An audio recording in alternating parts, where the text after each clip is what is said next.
Alain Soral, bonjour. Merci d'avoir accepté de nous accorder à cet entretien pour nous livrer vos premières réactions, réflexions sur les événements en cours en France.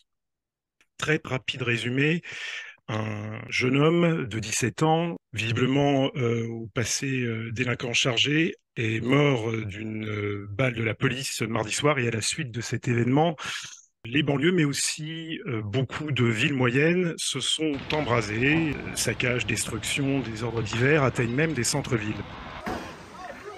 Une première réaction, Alain Soral, avant de passer à l'analyse. Je vous remercie de cet entretien. Je crois que l'heure est grave et que je me sens un peu obligé quand même de réagir. Alors vous savez, j'ai déjà réagi par un texte. L'idée, c'est de compléter ce texte, donc que les gens aillent déjà le lire, puisqu'on ne peut pas, dans un texte bref, qui est un appel à la solidarité nationale, on ne peut pas tout mettre. Bon, déjà, cette affaire est une triste affaire, mais c'est un fait divers, et je dis qu'il est structurellement inéluctable. C'est-à-dire que c'est même étonnant qu'il n'y ait pas plus de ce genre de bavure, compte tenu du climat délétère qui s'appelle le climat des quartiers, qui sont devenus des zones de non-droit depuis des décennies, où les jeunes, eux-mêmes souvent issus de familles monoparentales, c'est-à-dire sans père, donc qui n'ont pas pu intégrer la loi par les structures traditionnelles, sont livrés à eux-mêmes, dans un État français dans lequel ils ne se reconnaissent pas pour des tas de raisons, et se sachant dans l'impunité totale, et étant à l'âge qui s'appelle l'adolescence où on a de l'énergie à dépenser, et ben, ça donne à des tas de pratiques qui contreviennent à la loi, et notamment les rodéos, conduire sans permis. Et là, on est face à un gamin de 17 ans qui est déjà, non pas multirécidiviste, parce qu'en fait, selon la loi, il n'est pas multirécidiviste. Il est simplement, je dirais, endurci, parce que pour être multirécidiviste, il faut avoir été condamné plusieurs fois.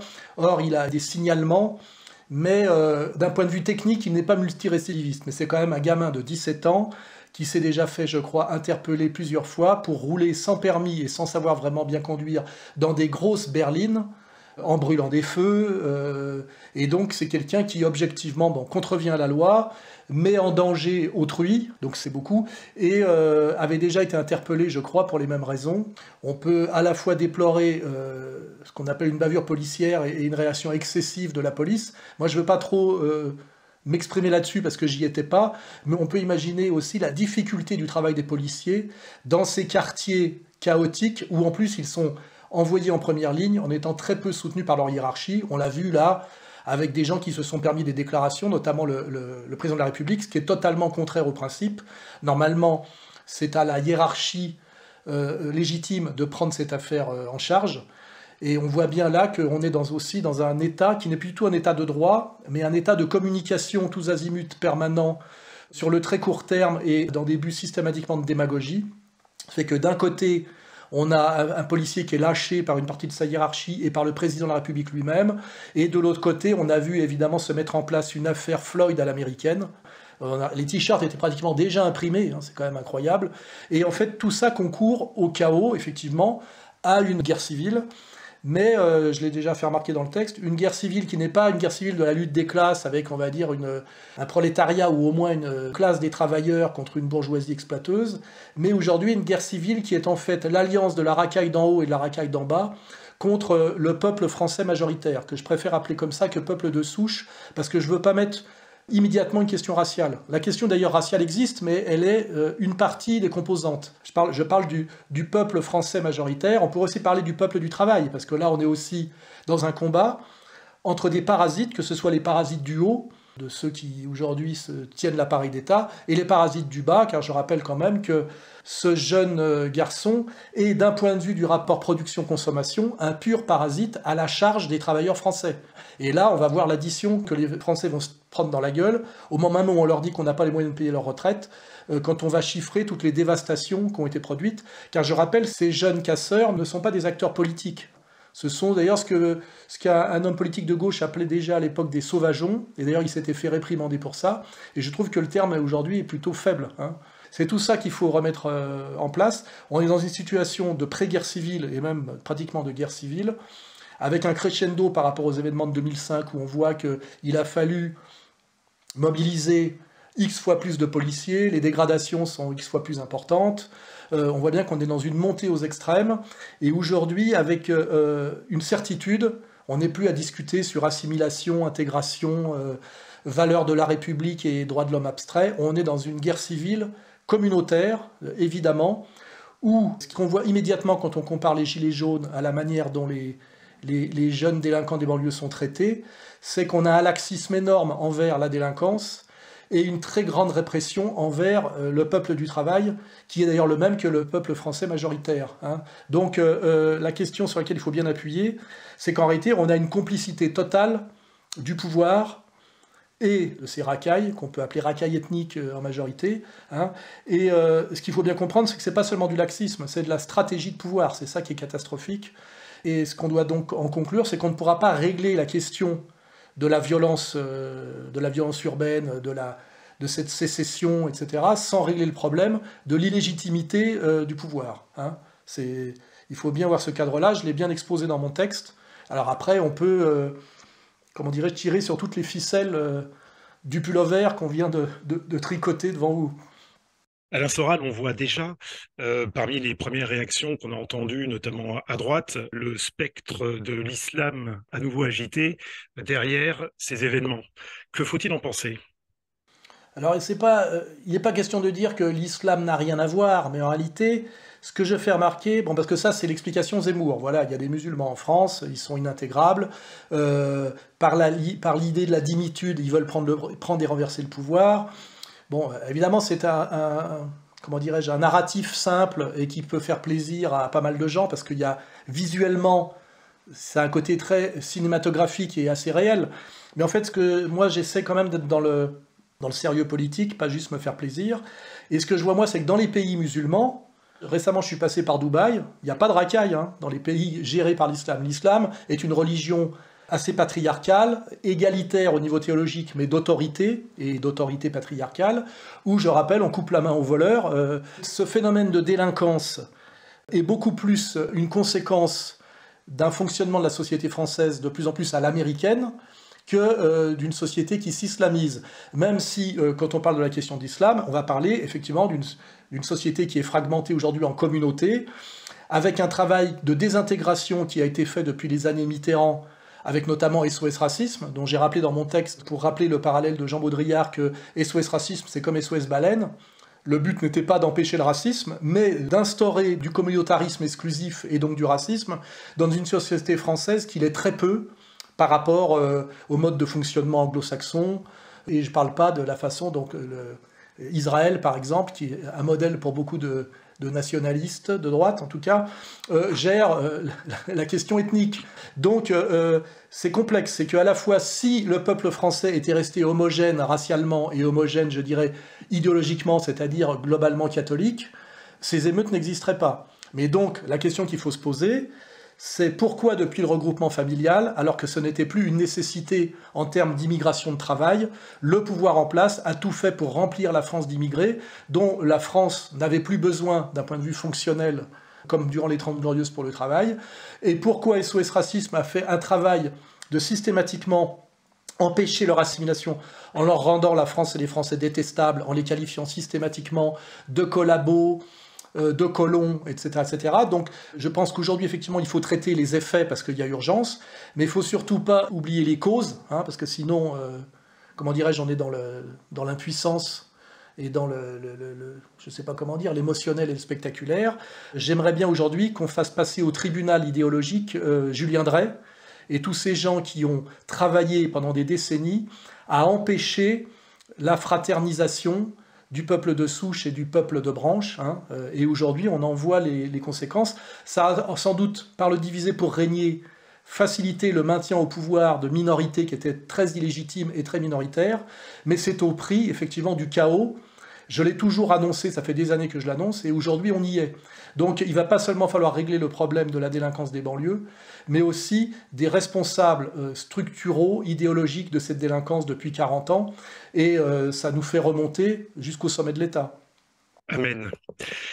Alain Soral, en parallèle de ce narratif, disons, droitier, on voit de manière complètement improbable se perpétuer le narratif gauchiste sur les émeutes de banlieue, notamment avec Jean-Luc Mélenchon. Quelques mots là-dessus? Il y a plusieurs dimensions. Il y a déjà que, historiquement, la gauche, dont fait partie Mélenchon, qui était un pur produit du Parti socialiste, qui a appelé à voter oui à Maastricht, et qui n'est pas du tout un type issu de la gauche sociale, hein, je le rappelle.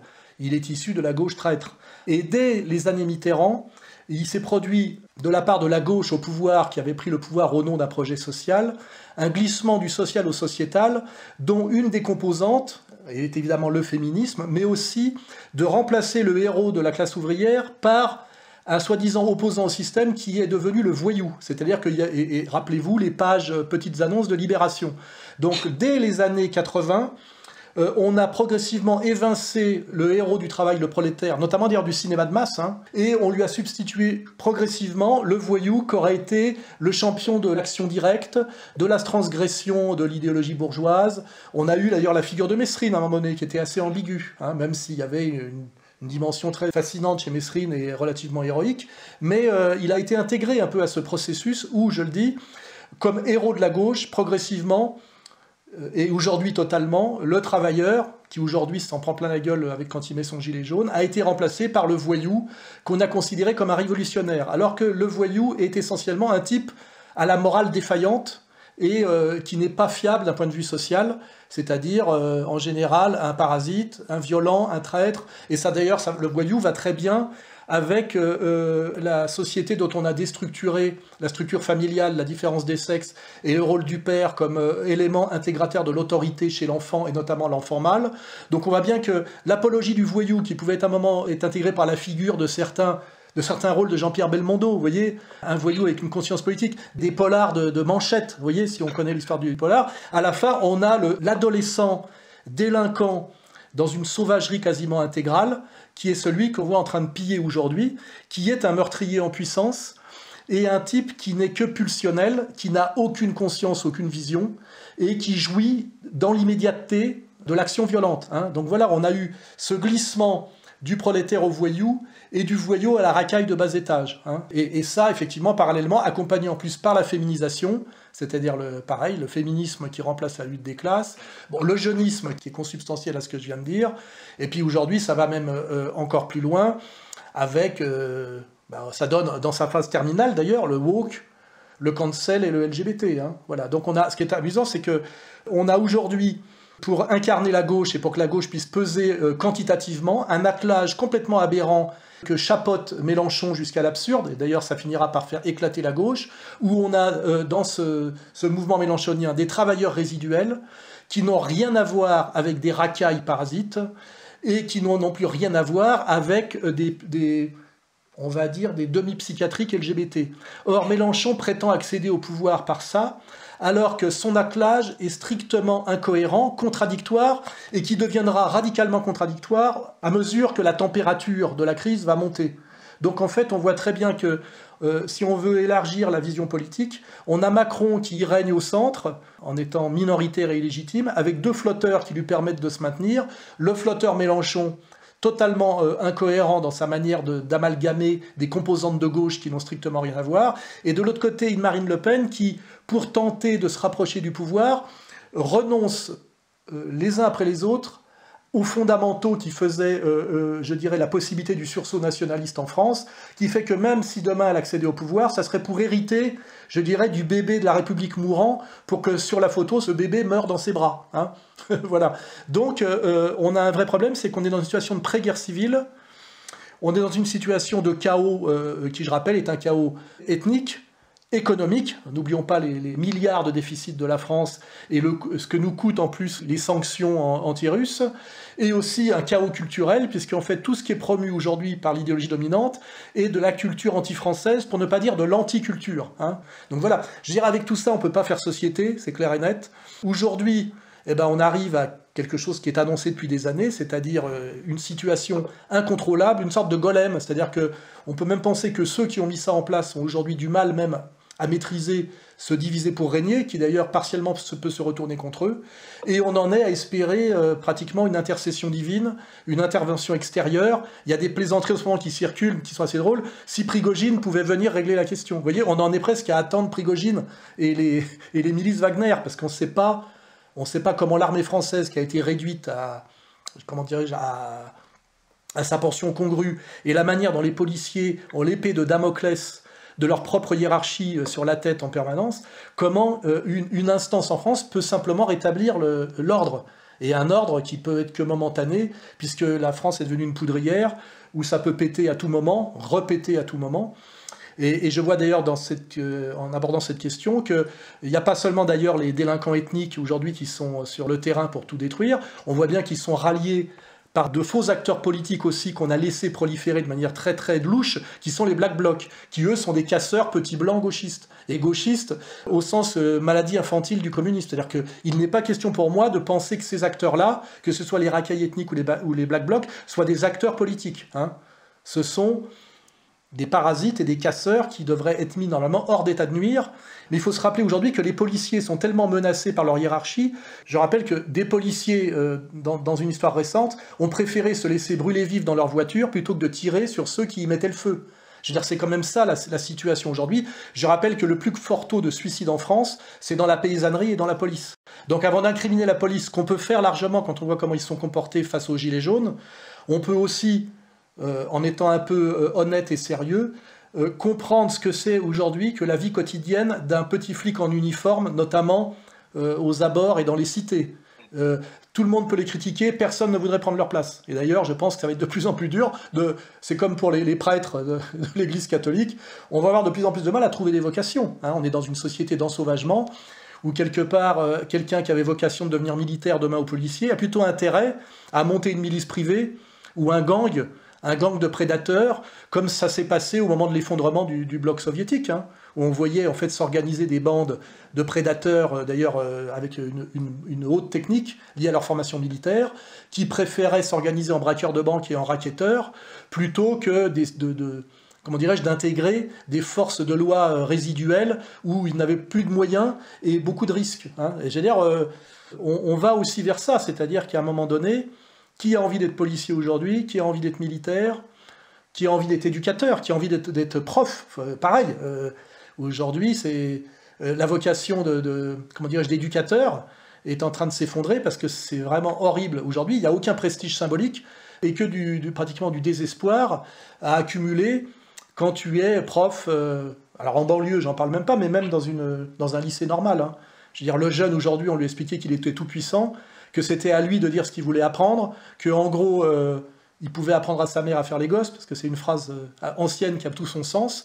Et on est donc dans une société de chaos généralisé. Et je rappelle que ça nous renvoie, comment dirais-je, à l'analyse terminale de Marx, qui dit bien que le libéralisme en bout de course, c'est la guerre civile de tous contre tous. Donc moi, je pense que au lieu d'aller chercher de façon un peu courte du côté de l'islam, allons chercher du côté de ce que c'est que le processus libéral comme processus historique auto-généré et qui n'a pratiquement jamais montré qu'il était capable de s'amender lui-même. Il est dans une logique de jusqu'au boutisme et d'ailleurs qui est une logique et un processus d'amoralité fondamentale. Hein. Il n'y a pas de transcendance dans le libéralisme. Hein. Il n'y a pas d'instance supérieure et d'instance de contrôle et d'instance de loi morale dans le libéralisme. Et le libéralisme jusqu'au bout, c'est le chaos. Et d'ailleurs, le chaos qu'on vit aujourd'hui en France, quand on veut chercher où est-ce qu'il existe déjà et où est-ce que ce chaos est plus avancé que chez nous, on se retrouve aux États-Unis et on se retrouve même en Californie. Hein, et on se retrouve sur les campus woke américains. On ne se retrouve pas dans des pays d'islam, on ne se retrouve pas en Malaisie, en Indonésie, en Arabie Saoudite, et même quand on se retrouve dans des pays musulmans dévastés, c'est par la guerre et par la guerre impériale sponsorisée, et pas par une guerre civile du type de la nôtre, où on est capable de détruire le pays sans ennemis extérieurs, uniquement par des ennemis intérieurs. Hein. Ben, Soral, merci. Nous conclurons sur ces mots d'analyse. Alors, je voudrais d'abord revenir sur un sujet qu'on n'a pas abordé, c'est l'incroyable déclaration du gouvernement algérien qui a déclaré qu'il était solidaire de ses ressortissants. C'est-à-dire que le gouvernement dit bien quelque chose que je sais moi depuis des années et que j'ai pu vivre à la main d'or en première ligne, c'est qu'en fait ce gouvernement algérien qui n'est jamais sorti de la guerre d'Algérie d'une certaine manière, se sert de ces citoyens à double nationalité qui sont les franco-algériens, de cinquième colonne déstabilisatrice contre la France dans des buts permanents de négociations sourdes et cachées qui sont d'ailleurs directement issus des accords d'Évian dont on n'a jamais eu lecture, hein, parce que là on découvrirait une collusion entre le pouvoir algérien et les multinationales françaises qui expliquerait beaucoup de choses, beaucoup d'échecs et beaucoup de laideurs. Hein. Et cette déclaration du gouvernement algérien est quand même une révélation, c'est-à-dire que c'est plus quelque chose d'hypothétique. La France est incrustée de 5e colonnes déstabilisatrices qui sont multiples, dont effectivement ces intellectuels algériens, souvent d'ailleurs vivant strictement en France et financés par l'université française, pour relayer un travail qui est un travail, je dirais, gouvernemental algérien, qui a une cohérence d'un point de vue algérien, mais dans une lutte contre la France et dans un travail de vengeance contre la France, c'est de produire du déséquilibre, du chaos, et non pas se contenter en fait de travailleurs déplacés qui ramènent, comme traditionnellement au bled, le pognon que l'Algérie est incapable de gagner par elle-même, en dehors effectivement de la manne pétrolière et gazière qu'elle doit entièrement à la technologie française et à l'Empire français. Hein, voilà, pour revenir à ça. Donc on a aujourd'hui malheureusement une France qui n'est constituée, je dirais, que d'entités qui sont des 5e colonnes, dont le but est d'en finir avec la France le plus vite possible. Que ce soit les anglo-saxons qui ont toujours considéré l'idéologie française, l'universalisme français, comme quelque chose à abattre, et un vrai rival dans le monde, on va dire, de la laïcité, parce que sinon il y a aussi le monde des religions, et c'est pour ça d'ailleurs qu'ils ont fini par virer De Gaulle et son offre de 3e voie, qui était dans la continuation de l'universalisme français. Donc on a la 5e colonne anglo-saxonne, qui s'appelle d'ailleurs McKinsey, les Young Global Leaders, qui sont des gens qui veulent détruire la France comme proposition civilisationnelle universelle. Dans mon dernier livre, j'ai montré qu'il n'y en avait que 5, hein. C'en est une, hein, la France. Il y a effectivement la colonne, on va dire, de notre ex-empire colonial, qui est dans une stratégie de vengeance et qui effectivement joue aussi contre la France de façon systématique, on le voit avec la déclaration algérienne. Et puis après, on a aussi des choses plus subtiles qui sont, comment dirais-je, cet universalisme post-français et mondialiste qui s'appelle les réseaux maçonniques, quand on s'y intéresse, et puis aussi des communautés qu'on ne peut pas nommer parce que c'est devenu trop dangereux de les nommer, tellement elles ont de pouvoir. Et c'est d'ailleurs comme ça qu'elles vérifient qu'elles en ont beaucoup, c'est qu'on ne peut même pas les nommer, et qui elles aussi sont dans un projet de prise de contrôle terminale de la France par la destruction de la France, et là on peut parler de la France catholique, de la France de Saint-Louis, effectivement. Donc nous n'avons finalement aux affaires et avec les moyens d'agir en France que des entités qui sont des 5e colonnes, dont le projet coalisé, même si après ils régleront leur compte, est d'en finir avec la France. Donc on voit bien qu'il y a non seulement cette guerre ethnique visible qui passe par de la violence, mais il y a aussi une guerre, je dirais, idéologique, civilisationnelle et spirituelle qui concourt à la destruction terminale de la France comme, je dirais, épopée civilisationnelle et culturelle. Et malheureusement, les seuls alliés que nous avons quand nous abordons ces sujets sont des gens que nos élites combattent à mort, notamment la Russie de Poutine. C'est quand même l'élément évident principal, c'est que normalement, la Russie de Poutine devrait être notre meilleur allié dans un combat civilisationnel contre tout ce que je viens de dire. Or, les gens qui sont à la tête de l'État français aujourd'hui mettent toute leur énergie pour combattre notre allié naturel et légitime, qui est la Russie de Poutine, et donnent tout crédit aux entités multiples, comme je l'ai dit, et on pourrait creuser un peu plus loin, dont la fonction est de déchiqueter la France, de la détruire, avec une prolifération de haine qui glace le sang. Hein. Quand on entend ces acteurs parler en privé ou quand ils s'expriment entre eux, ils ont vraiment un projet hostile pour la France, et c'est un pays qu'ils détestent, et quand les gens qui sont à la tête d'un pays le détestent son histoire, sa civilisation, sa religion originelle, etc., on est forcément très très mal barré, hein, et c'est quand même ça. Et là, ça va très au-delà, je dirais, de la question de l'islam, même de la délinquance ethnique, qui n'est jamais que le caillou qui a été mis dans la main d'un acteur supérieur. Il ne faut pas oublier que ces jeunes décérébrés, décervelés, ne sont jamais que des effets. Hein. Ils ne comprennent même pas à quoi ils servent, ils n'ont pas de vision politique, ils n'ont pas de projet politique, ils n'ont même pas d'avenir en réalité. Hein. Voilà, donc remettons bien à place les effets, les causes, et aussi la multicausalité. Hein. Il n'est jamais question d'éliminer une cause sous prétexte qu'on en a trouvé une autre.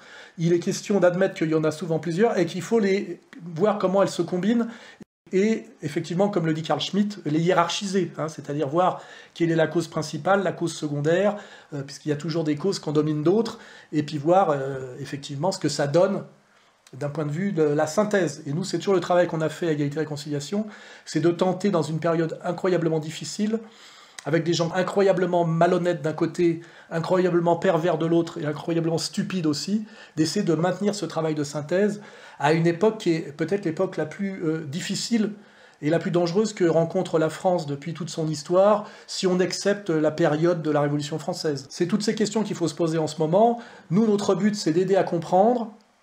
On le fait depuis des années, et après dire que, en fonction de cette analyse de la complexité, on ne peut appeler qu'à une union sacrée des patriotes, et à reconnaître, surtout sans se masquer le visage, que nous sommes dans une pré-guerre civile, qui est une pré-guerre civile communautaire généralisée, avec une très forte dimension ethnique. Et là, je veux le rappeler, parce que j'ai une longue expérience de tout ça par mon cheminement à l'intérieur de la Main d'Or avec Égalité et Réconciliation, c'est que les droits de l'homme abstraits, c'est quelque chose de très beau, et d'ailleurs auquel je ne renonce pas. Je suis un grand lecteur et un grand admirateur de Jean-Jacques Rousseau, mais quand les tensions montent, le racial reprend immédiatement le dessus. Les taulards le savent, le pouvoir le sait, et là les blancs se retrouvent avec les blancs et les noirs avec les noirs. Donc on a tous ce problème, c'est que l'élégance du droit de l'homisme abstrait marche très bien dans des périodes de paix, quand nous avons à la tête du pays notamment des gens qui ont le bien du pays comme intérêt. Mais quand ce sont des élites illégitimes qui veulent se maintenir à tout prix en étant ultra minoritaires avec un but pervers et inavoué, ils savent très bien jouer, comment dirais-je, des fractures et des tensions qui constituent fatalement une société, que ce soit les rapports de classe et les rapports religieux et les rapports de race. Et je vous le dis, quand ça chauffe vraiment comme en ce moment, c'est la race qui reprend le dessus, et c'est ça qui est tragique, parce qu'on est obligé de mettre un peu de côté le moralisme droit de l'homiste qui nous renvoie à la loi morale de Kant pour sauver sa peau. Et là, rappelez-vous des émeutes des États-Unis, parce que tout ce qui se passe en France, c'est déjà passé aux États-Unis, où à un moment donné, on voit des Noirs sortir d'un camion, un chauffeur de poids lourd blanc qui n'y est pour rien, et le lyncher, parce qu'en fait, ils sont en colère pour une bavure policière qui n'a strictement rien à voir avec le type, et à un moment donné, c'est le noir se jette contre le blanc, et le blanc, parce que c'est comme ça que ça se passe, depuis très longtemps, c'est à l'époque où le blanc se jetait contre le noir avec Strange Fruit, et cette nostalgie effectivement très très malhonnête du Ku Klux Klan, il y a très longtemps, ça fait des décennies, que la réalité, et notamment la réalité française, c'est le blanc qui se fait bolosser. Aujourd'hui, le blanc se sent en danger dans son propre pays, et il a tendance naturellement à se regrouper racialement, puisque je vous dis, quand on arrive à une certaine température de violence, le racial reprend le dessus, et c'est pour ça qu'il faut éviter, par la gestion politique, et c'est la responsabilité politique, d'arriver à ces niveaux de tension où là, comment dirais-je, le droit de l'homisme et le bien ne peut plus fonctionner. Donc aujourd'hui, on a des Blancs qui ont peur dans leur propre pays, qui sont la communauté majoritaire, mais à qui on interdit d'être une communauté organisée, alors qu'elle est la plus nombreuse. Est-ce que ça ne rentre pas dans votre tête que la démocratie, ce n'est pas et ce n'a pas le droit d'être la dictature de la majorité contre des minorités? La démocratie, c'est la défense des minorités contre les majorités. C'est ça la vérité. Et ça, il faut comprendre que les minorités agissantes sont en fait les communautés au pouvoir. Il n'y a jamais de pouvoir des majorités malheureusement, et que le grand handicap du peuple majoritaire, c'est qu'il ne peut pas se structurer en communauté pour des raisons d'échelle et aussi pour des raisons de manipulation politique. Et aujourd'hui, toute la politique répressive qui est en place notamment est pour empêcher la communauté majoritaire française de s'unir en tant que communauté pour pouvoir se défendre contre les agressions multiples qu'elle subit des minorités et des communautés minoritaires à qui le pouvoir en place a donné tout pouvoir, que ce soit la minorité LGBT, la minorité Black Bloc, la minorité des racailles ethniques et d'autres minorités qu'on pourrait égrener. Voilà. Donc aujourd'hui, il y a la nécessité urgente que la communauté majoritaire française puisse se fédérer et légitimement se défendre. Malheureusement, tout le système politique est fait pour lui interdire de le faire au nom de l'amalgame, de la sécession d'ultra-droite et toutes ces conneries. Ce que je remarque, moi, c'est qu'on ne parle jamais d'amalgame quand on met le feu aux poudres en faisant d'un fait divers, je dirais, structurellement inévitable, quelque chose qui est en fait la mèche d'une poudrière. Dans l'autre sens, quand il s'agit d'une vieille dame et de sa petite fille, je crois, agressée par un délinquant ethnique, fut-il d'ailleurs né en France, on s'en fout, là il est interdit de faire circuler les images, sous peine de sanctions. Donc on voit bien, et ça je veux le rappeler, le 2 poids 2 mesures imposées par l'appareil d'État pour empêcher systématiquement le peuple de je dirais, le peuple français majoritaire de se défendre et de se protéger d'agressions multiples qu'il subit en permanence de tous côtés, hein, que ce soit sur la question sexuelle, raciale, sociale, culturelle, religieuse. Et c'est cette question-là qu'il faut se poser. Comment se fait-il que le pouvoir qui est en place fait tout pour nuire à la majorité du pays réel, alors que normalement la fonction même de la démocratie, c'est même dans la démocratie représentative, c'est d'être les représentants de la majorité et d'incarner les intérêts et le pouvoir de la majorité. De ce point de vue-là, c'est strictement le contraire, hein, et donc il faut en tirer les conclusions qui s'imposent. Un mot d'espérance pour finir, peut-être, Alain Soral? Le mot d'espérance, c'est que d'abord, la politique n'est pas le lieu du désespoir, je l'ai dit, c'est forcément le lieu du combat et donc de l'espoir. Que l'histoire n'est jamais terminée, je l'ai dit, c'est pas comme un match de foot, même si on en prend plein la gueule. Rappelez-vous à quel niveau de bassesse l'ex-URSS effondré était descendu sous Elstine, et comme à un moment donné, un homme providentiel qu'on n'attendait pas spécialement est venu, un petit bonhomme issu des milieux d'affaires de Saint-Pétersbourg, qui était finalement un petit agent du KGB, avec une petite figure et les yeux baissés, est arrivé au pouvoir par de la stratégie et du hasard, hein, étudier l'histoire russe récente, et comment à un moment donné, il a réussi à mettre hors d'état de nuire les oligarques qui étaient étrangers, hein, et très communautaires aussi, qui étaient en train de dépecer le pays, et comment il a réussi, en une vingtaine d'années, ce qui est quand même une période assez courte par rapport à ce qu'on appelle l'histoire, à remettre à peu près le pays en place, et à refaire de la Russie aujourd'hui une puissance relativement réconciliée à l'intérieur de l'Empire, et qui se défend assez victorieusement à l'extérieur des atteintes qu'elle subit. Donc, comme je le dis, il nous faut un Poutine français. Et puis avec le Poutine français, on aura aussi Wagner. Hein, voilà, parce qu'aujourd'hui, si on ne passe pas par une wagnerisation de la gestion du chaos, le reste n'est que du baratin. Et c'est vrai que je prends un risque relatif en disant ça, car je rappelle que si je suis exilé en Suisse, c'est que l'État a trouvé le moyen, en s'appuyant sur une de mes vidéos où je faisais une plaisanterie sur le fait que pour obtenir des avancées sociales dans des périodes troublées, il valait peut-être mieux une Kalachnikov qu'un cahier et un crayon avec Étienne Chouard, qui était une plaisanterie. Je me suis fait arrêter et j'ai failli être embastillé. J'ai eu un peu de chance. De temps en temps, il faut que la divine providence vous aide, pour soi-disant atteinte à la sûreté de l'État. C'est-à-dire que les propos que je tiens aujourd'hui, alors ce sont des propos de bon sens, et je dirais essentiels et partagés par l'immense majorité des Français qui ont encore un cerveau qui fonctionne, ces propos peuvent être criminalisés demain par l'appareil d'État. Pendant que, effectivement, les autres auront tout loisir de jeter de l'huile sur le feu de partout. Hein. Alain Soral, merci pour ces analyses et ces mots d'espérance. Nous n'avons pas le droit de désespérer.